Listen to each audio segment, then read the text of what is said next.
I know my son, and he's got this sort of thing about things.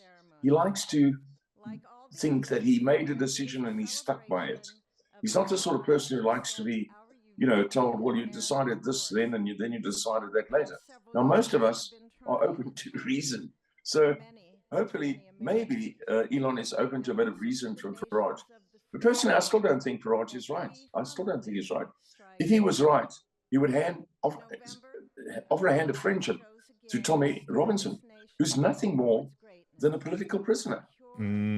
Well, and not somebody, and he didn't go to Eton. So because he didn't go to Eton, like Andrew or something, he doesn't have a posh voice like Andrew or Douglas Murray or Christopher Hitchens. Well, look, there is a big update on that. I want both of your reaction to that. It has now been confirmed by Tommy Robinson's team. Let's look at the post. It's just come in.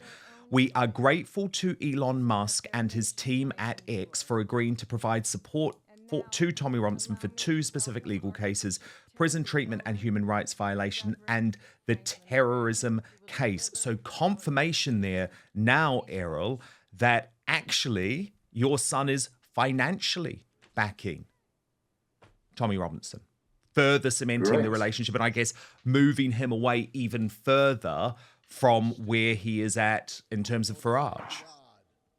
Yes. No, that makes sense to me. I haven't heard anything about that. I mean, that's just the next logical step.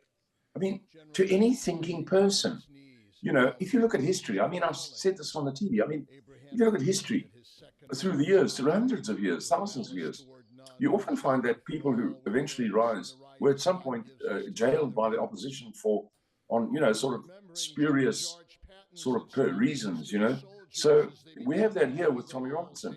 He hasn't done anything that warrants him being placed in confinement, solitary confinement for 18 months. I mean, they've just left off the lashes. The lashes would have been the next, 100 lashes and 18 months in solitary confinement. They seem to leave the lashes off. Thank God. But the solitary confinement is bad enough, as you say. Andrew Eborn, your view on Musk furthering involving himself with Tommy Robinson? Yes, and I think it's not a surprise. Elon's been very public in terms of his postings. The point that Errol made on the show we do together is that Elon would have discussed this with President Trump before distancing himself from Nigel to that extent. Interesting. Yes, that's also true. It's a very good point.